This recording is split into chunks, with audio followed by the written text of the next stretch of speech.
देखिए, आज एक नए चैप्टर को शुरू किया जा रहा है और इस चैप्टर का नाम है अपवाह तंत्र। ठीक है, तो सबसे पहले आपको यह समझना है कि अपवाह किसे कहते हैं कि नहीं।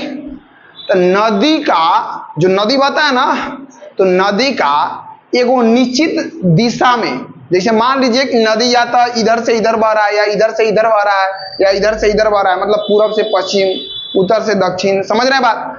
तो नदी का एक निश्चित दिशा में प्रवाह मतलब बहने के दिशा को कभी कहते हैं अपवाह कहते हैं। कोई एक नदी को ले लीजिए, वो एक निश्चित दिशा में बह रही है, या तो वैसे ढूल के बह रही होगी, समझ रहे हैं, या ऐसे बह रही होगी या ऐसे बह रही होगी या ऐसे बह रही होगी। तो नदी का एक निश्चित दिशा में, ठीक है, प्रवाह जो होता है उसी को हम क्या कहते हैं, अपवाह कहते हैं। और नदी का एक निश्चित दिशा में प्रवाह जो होता है, तो उसमें बहुत सारा नदी जब मिल जाती है तो उसी को हम कहते हैं अपवाह तंत्र। समझ गए बात? ठीक है, जैसे में अगर हम आपको समझाना चाहें तो आप देख लीजिए, जैसे मान लीजिए कि एक वो नदी है अगर गंगा, तो एक वो नदी ऐसे बह रही है गंगा, अगर मान लेते हैं तो गंगा अगर मान लीजिए यहाँ पे कि यहाँ से ऐसे होकर के और ऐसे बह रही है, तो एक नदी बह रही है तो एक कहलाएगा, एक निश्चित डायरेक्शन में जाके इसे बह के नीचे गिर जाती है तो इसको हम कहेंगे अपवाह। लेकिन इसमें जब छोटा छोटा बहुत सारा नदी मिल जाएगी तो इसको हम क्या बोलेंगे, अपवाह तंत्र। आप समझ गए? ठीक है, अब यहां पे देखिए प्रश्न ये आता है कि जब बड़ा नदी होगी तो उसको हम क्या कहेंगे, ठीक है, और छोटा नदी होगी तो उसको हम क्या कहेंगे। तो जब बड़ा नदी अगर बह रही होगी तो उसको आप कहेंगे द्रोणी क्षेत्र, द्रोणी क्षेत्र आप बोलेंगे, ठीक है। द्रोणी क्षेत्र किसके लिए उपयोग करेंगे, बड़ी नदी के लिए। और अगर हम कहेंगे संभर क्षेत्र, तो संभर क्षेत्र उपयोग करेंगे किसके लिए, छोटी नदी के लिए। तो अगर कहें द्रोणी का उपयोग कर रहे हैं तो किसके लिए, बड़ी नदी, और संभर का उपयोग किसके लिए कर रहे हैं, छोटी नदी के लिए। समझ गए बात? ठीक है, अब यहां पे प्रश्न आता है कि ये अपवाह तंत्र जो हम लोग पढ़ रहे हैं, तो इसमें तो ये तो क्लियर हो गया कि पहले ही आपको बता दिया कि नदी का एक निश्चित दिशा में बहने या प्रवाह करने की को हम क्या कहते हैं, अपवाह कहते हैं। तो यहां क्लियर हो गया कि इसमें हम लोग टोटल किसके बारे में पढ़ेंगे, नदी के बारे में। किसके बारे में, नदी के। समझ रहे हैं, बहुत सारा नदी मिला था उसको क्या कह रहे हैं, अपवाह तंत्र कह रहे हैं। ठीक है, यहां पे आप ध्यान दीजिएगा। अब हम क्या करेंगे कि अपवाह तंत्र को बांट के पढ़ेंगे। तो यहां पे आपको देखना है कि अपवाह तंत्र को हम कितना भाग में बांट के पढ़ेंगे। ठीक है, तो देखिए मेनली अपवाह तंत्र को पहले हम बांटेंगे 3 भाग में। क्या भाग में, 3 भाग।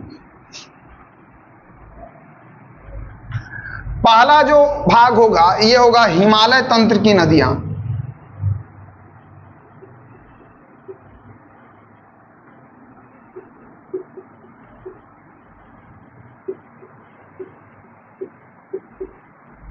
हिमालय तंत्र की।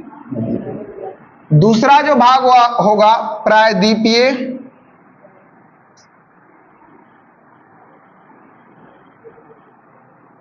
प्रायद्वीपीय तंत्र भी बोल सकते हैं, प्रायद्वीपीय तंत्र की नदियां।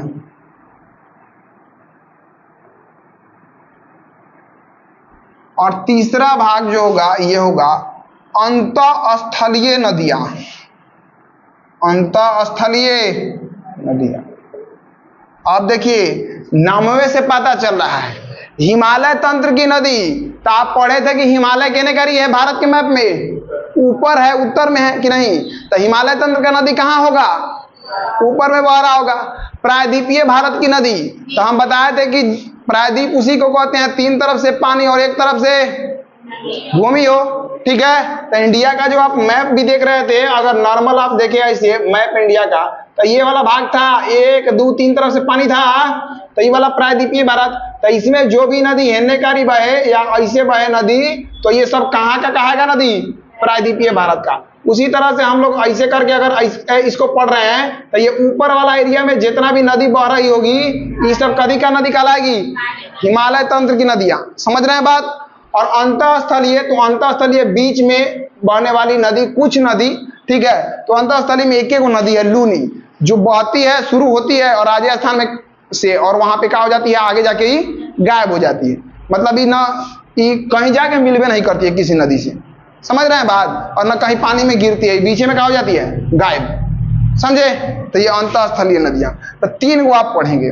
तो यहां पे देखिए, अब आप समझ गए कि जैसे हम बोलेंगे हिमालय तंत्र की नदी तो कहां बह रही होगी, ऊपर। अब प्रायद्वीपीय भारत की नदी कहां, नीचे। और अंतःस्थलीय नदी कहां, समझ गए बात, ठीक है। तो एक एक करके हम अब पढ़ना शुरू करेंगे। तो सबसे पहले हम पढ़ना क्या शुरू करेंगे, हिमालय तंत्र की नदियां, ठीक है। तो हेडिंग दे देना है हिमालय तंत्र की नदियां, ठीक है, दे दीजिए। हाँ, तो हेडिंग आपको क्या देना है, हिमालय तंत्र की नदियां।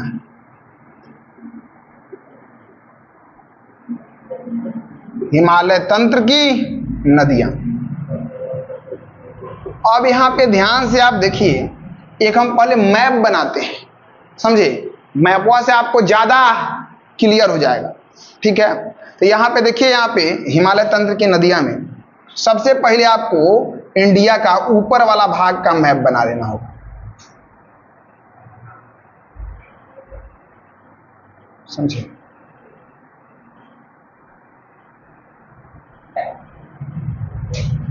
ऐसे बना लीजिए ऊपर वाला भाग का, ये वाला भाग का मैप, ठीक है। अब यहां पे थोड़ा हमको इधर बढ़ाना होगा इसको, और ही समझे, ऐसे करके। अब यहां पे आप ध्यान से समझिए, यहां एगो झील है जिसका नाम है मानसरोवर झील। कदी नाम है, ध्यान से सुनिएगा एकदम, मानसरोवर झील। देखिए, एक एक चीज को अगर ध्यान से समझते गए, रिवीजन करते गए, समझे, और दिमाग में बैठाते गए, तो एग्जाम में कितनों घुमा के क्वेश्चन पूछेगा। कल जो पेपर हुआ था, तो मतलब लड़का सब बता रहा था कि पहला बार एग्जाम था बिहार दरोगा का, मतलब इन्फोर्समेंट एसआई का था, और क्वेश्चन के लगा पूछा था बीपीएससी टाइप के स्टेटमेंट वाला। आपको हम ग्रुप में भी डाल दिए थे कि वहां पे आप देखे होंगे कि लाइन से पूछा है। ऑप्शन कैसे दिया था, बताइए, लाइन से पर्वतों का क्रम को सजाइए। दिया mount Everest, Makalu, Kanchenjunga, Kanchenjunga, Makalu, mount Everest, Makalu, mount Everest, Kanchenjunga. आप बताइए, मैं लड़का कंफ्यूज हो जाएगा कि नहीं, कंफ्यूज हो जाएगा। जे रटले होगा कि कंचनजंगा है, मकालू है, माउंट एवरेस्ट है, हिमालय में आता है, वो कंफ्यूज हो जाएगा। लेकिन जो सीक्वेंस से पढ़ा होगा तो उसको मैप में वहां पे दिख रहे हैं, ऑलरेडी हम लिखे हुए हैं टोटल बोर्ड पे कि पहले माउंट एवरेस्ट, तब मकालू, उसके बाद में कंचनजंगा। तो ये ऑप्शन भी था उसमें। समझ रहे हैं बात। उसी तरह से जनसंख्या में लड़का रट लेता है कि टॉप पर ही है 1 2 3, और 1 2 3 था ये नहीं, उनमें एगो बिहार डाला था 3 नंबर वाला, एगो आंध्र प्रदेश 5 नंबर वाला। तो हम ट्रिक भी बताए थे, उमा बिहारी के प्यार में आंधी है, तो उससे उत्तर प्रदेश, महाराष्ट्र, बिहार, तो बिहार था, और बिहार के बाद एक ऑप्शन था प्यार से पश्चिम बंगाल, आंधी से आंध्र प्रदेश, तो आंध्र प्रदेश ऑप्शन था। तो सीक्वेंस से मार लेंगे। तो ये सब क्वेश्चन को बोला जाता है टफ लेवल का क्वेश्चन, समझे, क्योंकि लड़का ऊपर झापर से रटने रहता है, और ऊपर झापर से रटने वाला कोई मिलेगा नहीं जल्दी। समझ रहे हैं बात। तो वही चीज क्या करना होता है, आपको ध्यान देना होता है। उसके बाद पूछा था कि मिलान करिए, ये बताइए कि सतपुड़ा जो है, तो सतपुड़ा का सबसे ऊंचा चोटी कौन है। उसके बाद में पूछा था कि नीलगिरी का सबसे ऊंचा चोटी कौन है, और जौन लड़का 2 को मिला लेता और 4 मिल जाता। समझ रहे हैं बात। ऐसे था कि इसको इससे मिलान कर देना है। तो बताइए, तो अगर आप एकदम कॉन्सेप्ट से पढ़ते जाएंगे, समझ रहे हैं, और एकदम फॉलो सीक्वेंस से, तो आपको कभी कोनो दिक्कत नहीं होगा। और ज्योग्राफी तो रटने वाला चीजें नहीं है, आप रटेंगे फिर दिक्कत होगा। समझ रहे हैं बात। तो वही चीज है, जब पूरा क्लास कंप्लीट हो जाएगा उसके बाद आप देखेंगे कोनो एग्जाम कर रहे हैं, आप जनरल बैच पढ़ रहे हैं ना, तो आप बीपीएससी का भी पेपर होगा, और आप जब फाइनल सिलेबस आपका कंप्लीट हो जाएगा, फिर आप देखिएगा कोई क्वेश्चन बाहर से नहीं होगा, बशर्ते आपको साथ सब कुछ करते चलना है। तो देखिए, यहाँ मानसरोवर जो ये झील है, तो मानसरोवर झील के बगल में एक ग्लेशियर है जिसको बोलते हैं बुखारचू ग्लेशियर। क्या बोलते हैं? बुखारचू ग्लेशियर। और यही बुखारचू ग्लेशियर से एक नदी यहां पे निकलती है और इस नदी को हम क्या बोलते हैं? सिंधु नदी। कौन नदी बोलते हैं? सिंधु नदी। अब देखिए यहां पे ये मेन नदी है। जैसे हिमालय नदी तंत्र हम पढ़ेंगे ना, तो हिमालय नदी तंत्र में अभी हम इसको यहां पे लिखवाएंगे, ये तो हेडिंग दे दिए, मैप बताएंगे। उसके बाद में यहां पे हम आपको बताएंगे कि हिमालय नदी तंत्र में आप 3 गो नदी के बारे में पढ़ेंगे। एक में पढ़ेंगे आप यहां पे सिंधु के बारे में, सिंधु नदी तंत्र। 2 में पढ़ेंगे आप गंगा नदी तंत्र। कौन नदी तंत्र? गंगा नदी तंत्र। और 3 में आप पढ़ेंगे ब्रह्मपुत्र नदी तंत्र। ब्रह्मपुत्र नदी तंत्र। तो ये हिमालय नदी तंत्र में आप पढ़ेंगे सिंधु, गंगा और ब्रह्मपुत्र। ठीक है, तो ये आपका सबसे पहले हम कौन पढ़ेंगे? सिंधु। तो ये आपका मेन नदी पूछा जाएगा कि किस झील के पास से सिंधु नदी निकलती है? मानसरोवर झील। और वो कौन सा ग्लेशियर है? तो बुखारचू ग्लेशियर। कौन ग्लेशियर? बुखारचू ग्लेशियर। जब तक और टफ कर देगा बड़का बड़का एग्जाम में, अब यूपीएससी में अगर पूछ दे इसी क्वेश्चन को, तो ये थोड़े पूछेगा कि हाँ सिंधु नदी कहां से बह जाती है, नहीं पूछेगा कि बताइए निम्नलिखित में से कौन सा कथन सही है? सिंधु नदी बुखारचू ग्लेशियर से निकलती है और सहायक नदियों से मिठानकोट में इसकी सहायक नदी मिलती है, तो ये बात सही हो जाएगा। तो वहां पे स्टेटमेंट पूछ देता है, तो आपको याद होगा तो आप वहां पे क्या कर लीजिएगा? खोज लीजिएगा, समझे? तो यहां पे देखिए अभी सिंधु नदी की है 5 गो सहायक नदी। कै गो? 5 गो। झेलम, चेनाब, रावी, ब्यास, सतलज। झेलम, चेनाब, रावी, ब्यास, सतलज। ठीक है, तो आप सबसे पहले कैसे कैसे चलती है यहां पे देख लीजिए, फिर आपको हम टेबल बनवा के लिखवाएंगे, समझे ना? आपको पहले मैप के हिसाब से चलना है। तो देखिए यहां पे झेलम नदी यहां से चली, ठीक है, और झेलम नदी क्या होती है? यहाँ पे ये झेलम नदी चल रही है, समझिए। यहां से क्या हुआ और ये चलती है, इस जगह का नाम है शेषनाग। कथी नाम है? शेषनाग से झेलम नदी चली, ठीक है। उसके बाद में बड़ा लाचला दरा से, इस जगह का नाम है बड़ा लाचला, बड़ा लाचला दरा। तो बड़ा लाचला से चलती है चिनाब नदी। कौन नदी? चिनाब नदी। और यहां पे ही सब आके मिलेगी, ठीक है, यहां पे ही सब क्या होगी? मिलेगी।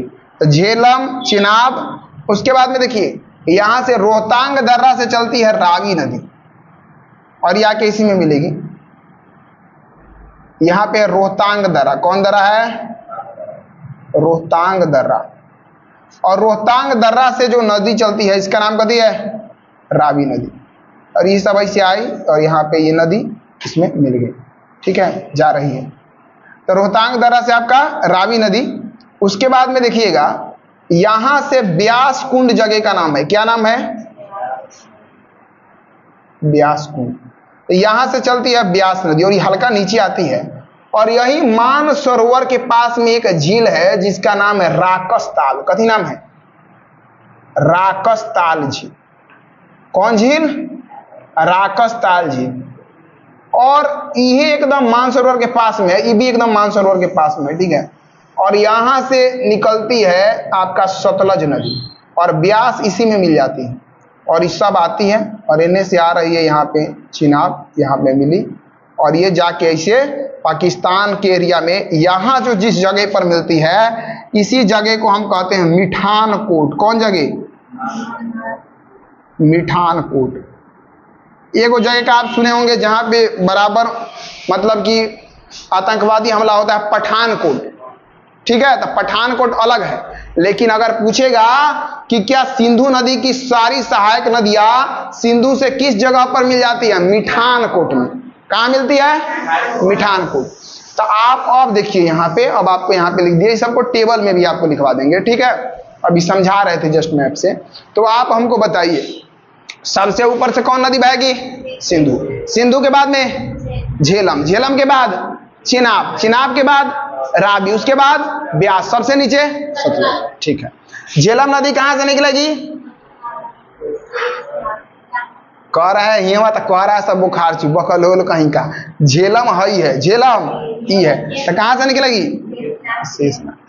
यही लगा केहू लड़का से ऐसे उल्लू बना देता है केहू के। दिमाग को हमेशा एक्टिव रखिए।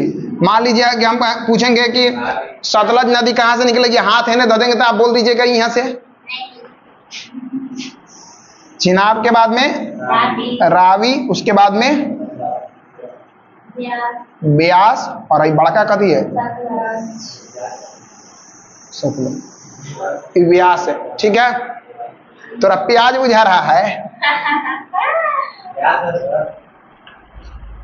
ब्यास है, समझ लेना, ठीक है। तब पूछेंगे सिंधु नदी तो कहिएगा बोखारचू ग्लेशियर से निकलती है। अगर कहेंगे कि बताइए झेलम नदी कहां से, तो हम लोग झेलते हैं।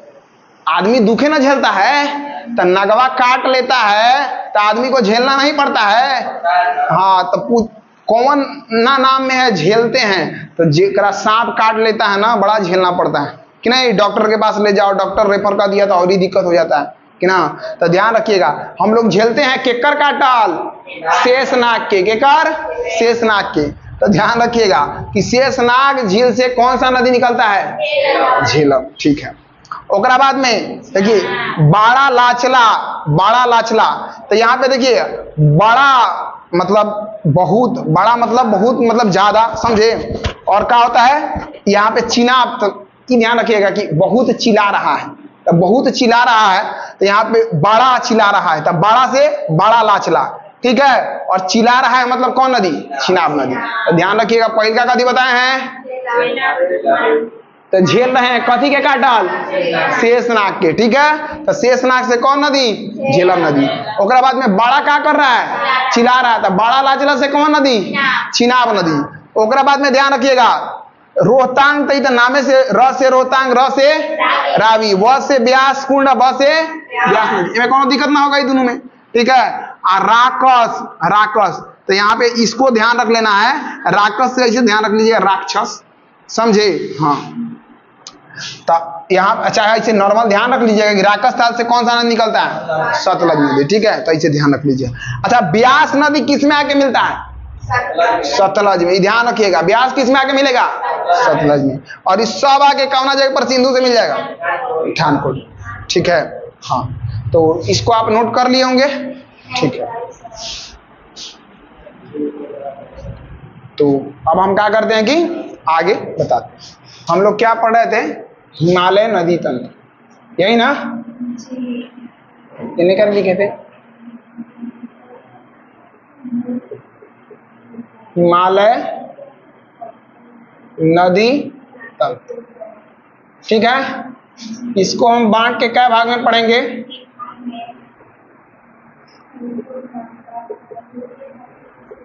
सिंधु नदी तंत्र, दूसरा क्या?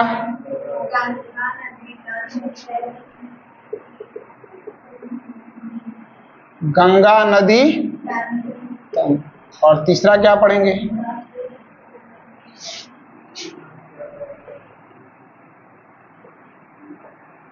ब्रह्मपुत्र नदी, ठीक है। सिंधु नदी तंत्र, गंगा नदी तंत्र, ब्रह्मपुत्र नदी तंत्र, समझे। अब यहाँ पे ध्यान दीजिए, सिंधु नदी तंत्र में हम लोग यहाँ पे पढ़े थे सहायक नदी। यहाँ पे आप लिखेंगे तो सबसे पहले हम क्या पढ़ेंगे? सिंधु नदी तंत्र को। तो यहाँ पे देखिए सहायक नदी, यहाँ पे लिखेंगे हम इसका उद्गम स्थान। अभी हम इस दोनों को नहीं पढ़ेंगे, यहाँ पे हम लिखेंगे क्या? उद्गम स्थान। यहाँ पे हम क्या लिखेंगे? उद्गम स्थान, ठीक है। और यहाँ पे हम लिखेंगे एक टेबल में प्राचीन नाम, प्राचीन नाम। इसको पहले हम किस नाम से जानते थे? ये आपका हिस्ट्री में भी प्राचीन भारत जब पढ़िएगा तो वहां पे भी कहीं ना कहीं इसका जिक्र है पुराना नाम का, और आपको ज्योग्राफी में भी पढ़ना है। तो यहाँ पे ध्यान दीजिए सहायक नदी के क्रम में सबसे पहले हम झेलम, उसके बाद में चेनाब, रावी, ब्यास और उसके बाद में सतलुज। ठीक है, तो झेलम नदी का उद्गम स्थान क्या है? शेषनाग। शेषनाग झील से ही निकलती है। चिनाब का क्या है? हाँ, बड़ा लाचला। तो ये दर्रा है, समझे ना, और ये झील है, शेषनाग झील। रावी का, तो रावी का उद्गम स्थान क्या है? रोहतांग दर्रा। इतने देर में आप लोग भूल जा रहे हैं। ब्यास का ब्यास कुंड, और सतलज का उद्गम स्थान क्या है? राकसताल झील। राकसताल झील। तो इसको आपको बार बार बोलना है, ठीक है, ताकि याद हो जाए। तो बताइए, झेल रहे हैं कदी के काटल? शेषनाग के। बताइए, बाड़ा क्या कर रहा है? चिल्ला रहा है। ठीक है, बड़ा लाचला चिनाब। रोहतांग, तो यहाँ पे रोहतांग, तो र से रोहतांग, र से रावी। अब ब्यास, तो ब्यास हो गया, और यहाँ पे राक्षस, तो यहाँ पे हाँ, तो राकसताल झील का होगा सतलज। ठीक है, ध्यान रखिएगा। यहाँ पे ऐसे भी ध्यान रख सकते हैं, राक्षस सत्य के साथ रहने वाले आदमी का कुछ नहीं कर सकता है, समझे ना। तो डायरेक्ट याद कर लीजिए, आपको जैसे अच्छा लगे। अब ध्यान दीजिए, इसका पुराना नाम है वीतस्ता। वीतस्ता झेलम। आसिकनी इसका पुराना नाम है, क्या है? आसिकनी चिनाब, पुरुषनी रावी, पुरुषनी रावी। बीतस्ता झेलम, आसिकनी चिनाब, पुरुषनी रावी, बिपाशा ब्यास, और सतुद्री का मतलब क्या होता है? सतलज। तो ये आपका पुराना नाम सबका हो गया। तो ये आप एक टेबल में क्या करेंगे? इसको एक टेबल में आप इसको लिख लेंगे। ये पुराना नाम एकदम ध्यान रखिएगा, उद्गम स्थान। यहां से अगर इस टॉपिक से क्वेश्चन आया तो यहां से निश्चित, यहां से तो क्वेश्चन बहुत बार पूछा हुआ है, समझे। तो इसलिए इस टॉपिक को एकदम दिमाग में बैठा दीजिएगा, समझे। फिर हम क्या करेंगे कि एक एक करके सबके बारे में आगे क्लास में क्या करेंगे? पढ़ेंगे। तो यहां पे आप एक बार रिकॉल कर लेंगे। सबसे पहले हम पढ़े हैं अपवाह तंत्र, कि नहीं? अपवाह तंत्र चैप्टर का नाम था। तो नदी का एक निश्चित दिशा में प्रवाह को हम क्या कहते हैं? अपवाह। और बहुत सारा नदी जब उसके साथ हो तो उसी को कभी कहेंगे? अपवाह तंत्र। ठीक है, उसके बाद में हम क्या किए हैं कि बताए हैं कि उसी को अगर द्रोणी कहेंगे, अगर बड़ा नदी हो और छोटा हो तो संभर। ठीक है, चलिए। अपवाह तंत्र को कई भाग में बांट के पढ़े थे? 3 भाग। एगो हिमालयी अपवाह तंत्र, ठीक है, एगो प्रायद्वीपीय अपवाह तंत्र, और एगो अंतःस्थलीय। ठीक है, हिमालय मैप में कहाँ है? ऊपर। पहले ही आपको पढ़ा चुके हैं हिमालय के बारे में। तो हिमालयी अपवाह तंत्र कहने होगा ऊपर। प्रायद्वीप कहाँ है? नीचे। तब प्रायद्वीपीय अपवाह तंत्र नीचे, और अंतःस्थलीय कहने होगा बीच में। ठीक है, उसके बाद में हम लोग हिमालयी अपवाह तंत्र पढ़ना शुरू किए। तो हिमालयी अपवाह तंत्र में कै गो नदी तंत्र के बारे में? एगो सिंधु नदी तंत्र, गंगा नदी तंत्र और ब्रह्मपुत्र नदी तंत्र। ठीक है, सिंधु नदी तंत्र में तो मुख्य नदी कौन होगा? जब वो नाम है तो मुख्य तो हुए होगा, तो कौन नदी होगा मुख्य? सिंधु। सिंधु नदी तंत्र है तो मेन नदी सिंधु ना होगा, है? मान लीजिए आपके घर में कार्ड आता है, तो खाली भोज खाने जाना ही के फेर में रहते हैं, ये बात पर ध्यान नहीं देते हैं कि कार्ड केकरा नाम से आया? ध्यान देते हैं? कार्ड केकरा नाम से आता है? आपके घर का जो मेन आदमी रहता है ओकरे नाम से आता है कार्ड। बाबा है तब ले हेड तो हुए हैं, बाबा गए तो के पापा चाहे चाचा जे जेठ हो कि नहीं। तो कार्ड मेन आदमी के नाम से आता है, तो नदी तंत्र का भी नाम मेने नदी के नाम पर ना रखाएगा। तो खाली यस सर, समझिए सर, ठीक है। तो यहाँ पे ध्यान दीजिए, तो सिंधु नदी तंत्र मेन हो गया। एकर कै गो सहायक नदी है? 5। तो इसको हम 5 गो नदी है, तो इसको हम पंचनद भी बोल सकते हैं। क्या बोल सकते हैं?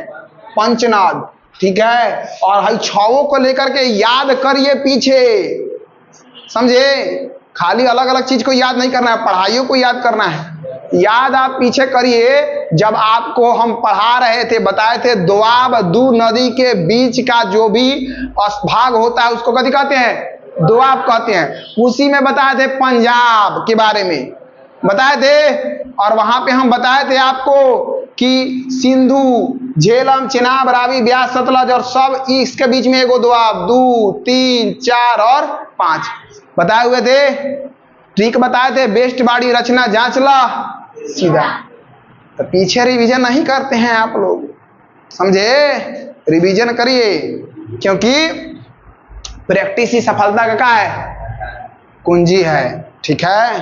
तो इसको ध्यान रखिएगा, उद्गम स्थान और प्राचीन नाम, ठीक है। तो आज के लिए इतना ही, बाकी अगली क्लास